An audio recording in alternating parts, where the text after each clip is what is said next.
શું મેડિટેશન રોજે સવારે વહેલા જ કરવું જોઈએ? જ્યારે તમારી અંદરથી અવાજ આવે ત્યારે તમે કરી શકો છો. શું મેડિટેશન કરવા મગજને શાંત કરવું જરૂરી છે? યસ, એના પછી જનું સ્ટેપ છે મેડિટેશન, એટલે મગજ શાંત થવું જ જોઈએ. શું મેડિટેશનથી કોન્સન્ટ્રેશન સુધરે? માત્ર કોન્સન્ટ્રેશન જ નહીં, પણ આખો માણસ સુધરી જાય. શું મેડિટેશન કરવા માટે ફક્ત નેચરમાં જ બેસવું પડે? નેચર બધાની પાસે અવેલેબલ છે નહીં, એટલે આપણે એવું માની લેવાનું કે આપણે નેચરમાં જ છીએ. શું સંન્યાસી બનવા માટે મેડિટેશન કરવું પડે? નહીં, આત્મ જાગૃતિ કરવા માટે મેડિટેશન કરવાનું છે. શું હું ઘણા બધા કલાકો મેડિટેશન કરીશ પછી જ મને મેડિટેશનનો ફાયદો જોવા મળશે?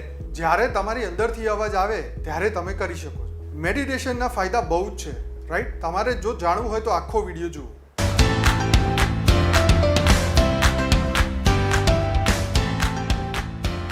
એક વાત કહું, આપનું સ્વાગત છે. મારું નામ છે ગુંજ ઠક્કર.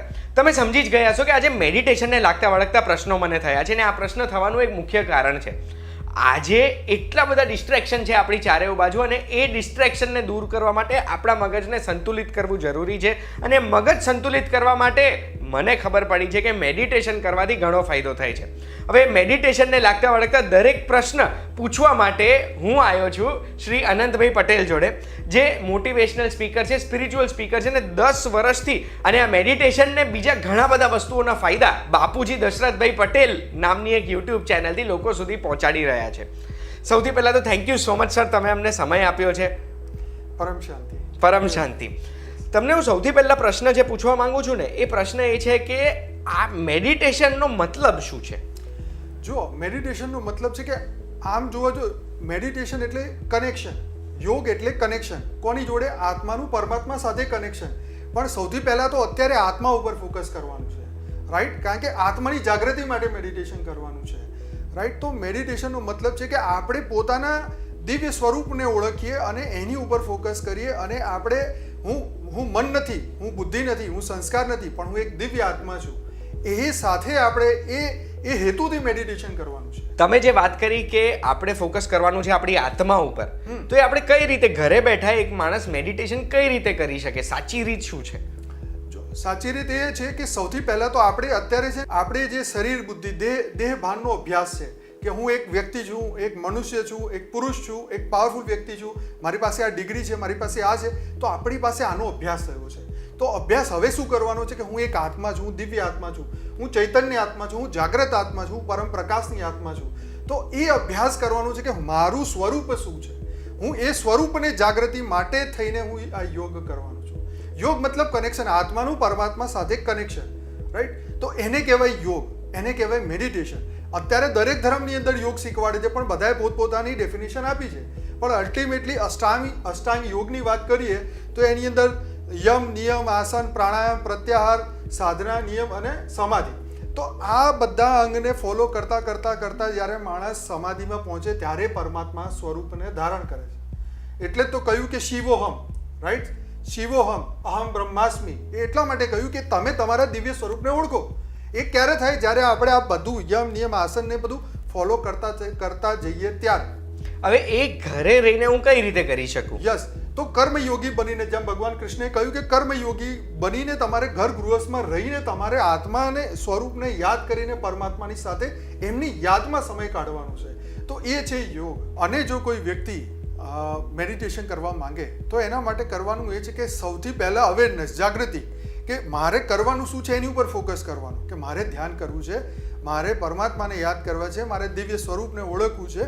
અને પછી સવારના પહોરમાં જ્યારે બી એ ઉઠે ત્યારે 5 મિનિટ માટે, 10 મિનિટ માટે, 15 મિનિટ માટે એક પ્રોપર જગ્યા ઉપર, એ એવી જગ્યા હોવી જોઈએ જ્યાં આગળ નોર્મલી આપણે માની લો કોઈ બેડ ઉપર સૂઈને ઉઠીને ત્યાં જ કરવા જાય તો ત્યાં નહીં. એનું કારણ શું છે કે ત્યાં ઊંઘના વાઇબ્રેશન છે, ત્યાં આગળ હજુ એ એનર્જી જૂની પડેલી છે. હવે નવી એનર્જી પ્રાપ્ત કરવાની છે, તો તમે જગ્યા બદલો. ક્યાં મંદિરમાં બેસો, મંદિરની સાઈડમાં બેસો, તમે એક એવા ખૂણામાં બેસો જ્યાં આગળ તમે એકલાને અનુભવ કરી શકો, રાઈટ? તો એવી જગ્યાએ બેસીને અને હું આત્મા છું એનું ધ્યાન કરો. સૌથી પહેલાં અહીંયા ભૃગુટીમાં તમે આત્માનું ધ્યાન કરો કે હું આ એક આત્મા છું, દિવ્ય આત્મા છું, પ્યોર વ્હાઇટ લાઇટની આત્મા છું.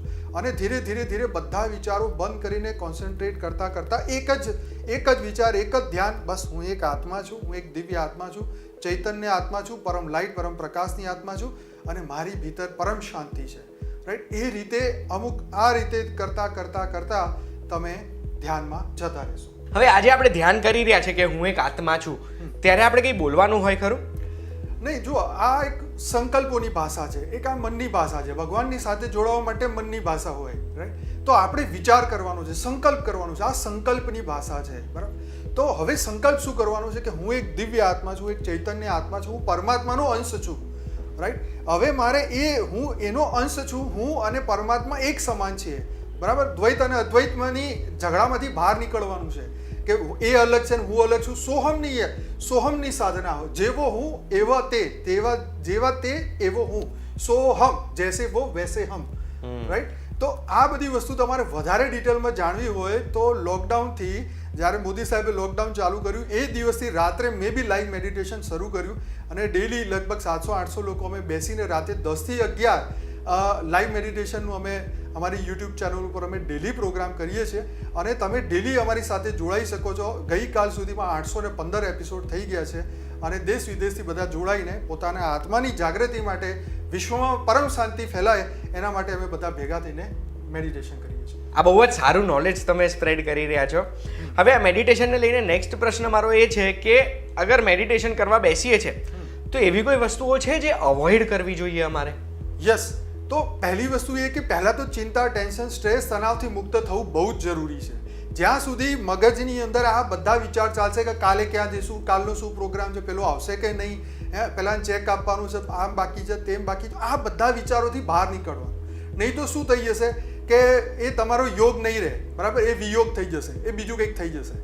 મતલબ તમે જો એ જ વિચારો કરવા બેઠા હોય તો એ યોગ છે ને, રાઈટ? તો તમે અહીંયા એક સ્પેશિયલ પર્પઝથી બેઠા છો, આત્મ જાગૃતિ માટે બેઠા છો. એટલે હવે તમારે બસ એ પર્પઝને યાદ રાખવાનું. તો અનંતભાઈ, આપણે મેડિટેશન અગર કરીએ છીએ તો એનાથી આપણા જીવનમાં શું નવી વસ્તુઓ અનુભવ થશે, ફાયદા શું થશે આપણને? જો આ મેડિટેશનના ફાયદા તો અનેક છે, બરાબર? સૌથી પહેલો ફાયદો એ છે કે તમારું મન શુદ્ધ થશે, તમારું ચિત્ત શુદ્ધ થશે, રાઈટ? બીજું તમારું દેખો, સૂક્ષ્મ શરીર, કારણ શરીર, મહાકારણ શરીર ચાર્જ થશે. મતલબ એ પાવરફુલ થશે. જે એનર્જી આપણે હર દિન લોસ કરીએ છીએ, આપણે 60,000 વિચારો હર દિન કરીએ છીએ જાગૃતિમાં. ઊંઘતી વખતે તો રામ જાણે કેટલા થતા હશે, એ આપણા કંટ્રોલમાં નથી. પણ જે જાગૃતિમાં વિચારોની શુદ્ધિ હોવી જોઈએ, થતી નથી, એ મેડિટેશનથી થશે. હવે તમે એક અવેરનેસ તમારી અંદર આવી જશે કે હું કોના માટે વિચાર કરું છું, હું શેના માટે કરું છું, શું કામ કરું છું. હવે આ બધું વસ્તુ જ્યારે આપણને અવેરનેસ થાય કે મારું આનાથી તો મારી એનર્જી લોસ થઈ રહી છે, તો હવે હું પોઝિટિવિટી તરફ વળીશ. આપણું આખું એટીટ્યુડ બદલાઈ જશે, આપણી અંદર જાગૃતિ આવી જશે, આપણે અંદરથી આપણું શરીર સ્વસ્થ થવાની શરૂઆત થશે, એક સેલ જાગૃત થશે. કારણ કે અંદર આપણે પોઝિટિવિટી ભરીએ છીએ, આપણે અંદર પરમ પ્રકાશ ભરીએ છીએ. જેમ આપણી આત્માનું સ્વરૂપ શું, 1 મિનિટમાં કહું તો કે આપણી આત્માનું સ્વરૂપ છે અનંત સૂર્યોની શક્તિ આપણી આત્મામાં છે અને એ જ આત્મામાંથી શક્તિ મનમાં આવે છે અને એ જ મનની શક્તિનો આપણે ઉપયોગ કરીએ છીએ. તો એ મનની શક્તિને જાગૃત કરવા માટે તમારે મેડિટેશન કરવાનું છે. એનાથી શરીર સ્વસ્થ થશે. જે વિચારશો એ રીતે શરીર ઉપર રિએક્શન આવે છે. એટલે મનનું રિએક્શન શરીર ઉપર. તો જો મન શુદ્ધ હોય તો શરીર શુદ્ધ થઈ જાય, રાઈટ? તો મેડિકલ સૌથી મોટો બેનિફિટ છે મેડિકલ. તમારી નસ નાડીઓ, તમારા અનંત સેલ શરીરના બધા પ્યોર થવા માંડે છે. જ્યારે પોઝિટિવ વિચાર કરવા માંડો છો, આપણે યોગ કરીએ, ધ્યાન કરીએ, સાધના કરીએ, પરમાત્માને યાદ કરીએ તો આપણે એના સમાન બનીએ છીએ. તો સત ચિત્ત આનંદ સ્વરૂપ આપણે છે અને એ આપણે બનવાનું છે. અને મેડિટેશનથી સૌથી મોટો બેનિફિટ તો એ જ છે, આત્માની જાગૃતિ અને સત ચિત્ત આનંદ સ્વરૂપ તરફ જઈ રહ્યા છે. બીજો ફાયદો એ છે કે મેન્ટલ હેલ્થ, મનોરોગ જે આ દુનિયામાં અત્યારે પ્રસરી રહ્યા છે, આખી દુનિયામાં તમે જુઓ તો 90% લોકો મેન્ટલ હેલ્થથી દુઃખી છે. માન લો એક વ્યક્તિને મસ્ત નોકરી મળી, 5 કરોડનું પેકેજ મળ્યું, પણ એટલું ટેમ્પર હાઈ છે કે બીજા દિવસે એને ફાયર કરીને ઘેર મોકલી દીધો, રાઈટ? તો કહેવાનો મતલબ કે મનોરોગી, મનમાં બહુ રોગ થઈ રહ્યા છે આજકાલ, એની દવા ક્યાંય નથી, એની દવા મેડિટેશનમાં છે. કે મનને તમે શાંત કરો, મનના વિકારોને ઓળખીને એને દૂર કરો. યોગનો મતલબ શું છે કે જે સારા જોડે કનેક્શન અને જે ખરાબ છે એનાથી દૂર, વિયોગ કરવાનો. તો જે કામ, ક્રોધ, લોભ, મોહ, અહંકાર, વેર, દ્વેષ, વાસના, ચુગલી ફુગલી આપણે કરીએ છીએ, એમાંથી મનને કાઢવાનું છે કે ભાઈ તું શુદ્ધ છે, ચૈતન્ય છે, તો શું કરવા આમાં પડે છે? તો એનાથી તરત જ આપણું મન શુદ્ધ થાય તો તમે હંમેશા પ્રસન્ન રહેશો, ચિંતાઓથી મુક્ત રહેશો, સ્ટ્રેસથી. તમે આજે આ સ્ટ્રેસ શબ્દ 25 વર્ષમાં આવ્યો, પહેલાં તો કોઈ નહોતું ઓળખતું, તો એ શબ્દથી તમારું કનેક્શન જ કપાઈ જશે. એટલે તમે પરમ આનંદમાં રહેશો, પરમ શાંતિમાં રહેશો. હવે અગર કોઈ માણસ મેડિટેશન કરે છે, એ વ્યક્તિ અને જે માણસ મેડિટેશન નથી કરતા, એ બંનેમાં તફાવતો શું હોય? બહુ ફરક છે. જે જે મેડિટેશન કરે છે ને એ હંમેશા આનંદમાં રહે છે. અને જે કારણ કે જો એની લાઈન હું તમને ગીતામાંથી કહું, ભગવાન કૃષ્ણે ગીતામાં કહ્યું છે કે જે વ્યક્તિ સુખ અને દુઃખમાં અંતર ના કરી શકે એ સુખી ન થઈ શકે. હવે તમે સુખી બનવા માંગતા હોય તો પહેલાં તો અંતર કરતાં શીખવું પડે કે શું સારું ને શું ખરાબ. હવે તમે સમજી ગયા કે આ સારું છે અને આ ખરાબ છે, તો પછી આપણે ત્યાં આગળ કનેક્શન કટ કરી દઈએ, રાઈટ? તો હવે આપણે સુખી થઈ ગયા એટલે આનંદમાં આવી ગયા એટલે આપણા શરીરના એક એક કોષ આનંદમાં છે. તો પછી એમાં રોગ ક્યાંથી આવે, એમાં શોક ક્યાંથી આવે? સૌથી મોટી પ્રોબ્લેમ છે શોક. મને આ ના મળ્યું જીવનમાં, મારા આ મરી ગયા, મારે આમ થઈ ગયું હોત તો સારું. આપણે ભગવાનને ગાળો દઈએ છીએ, એ બધું બંધ થઈ જાય. આ શોક જે માણસ અંદરથી સળાઈ દે છે, શોક આપણને, એ આપણે બંધ થઈ જાય. આપણે દુઃખનો જે છે ને, દુઃખ ઉપર ક્રોસ. મેડિટેશન એ છે પરમ આનંદની અવસ્થા.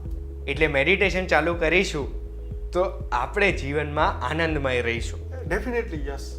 મેં તો મારા દરેક પ્રશ્ન પૂછી લીધા છે આનંદભાઈ પટેલને. અગર તમારો પ્રશ્ન રહી ગયો છે ને તો કમેન્ટમાં તમે પૂછી શકો છો. આનંદભાઈ પટેલ મેડિટેશન અને યોગનું જે નોલેજ છે દરેક વ્યક્તિ સુધી લઈ જાય છે. એમની યુટ્યુબ ચેનલ બાપુજી દશરથભાઈ પટેલ, જેમના પિતાજી છે, એમના માધ્યમથી રોજ જે 1 કલાક મેડિટેશન કરે છે, લાઈવ કરે છે, એમાં તમે જોડાશો તો તમને પણ મેડિટેશનના હજુ પણ વધુ નોલેજ મળશે. એમણે ઘણી બધી બુક પણ લખી છે. એ બુક ફ્રી ઓફ કોસ્ટ અલગ અલગ ભાષામાં એમણે paramshanti.org ઉપર મૂકેલી છે.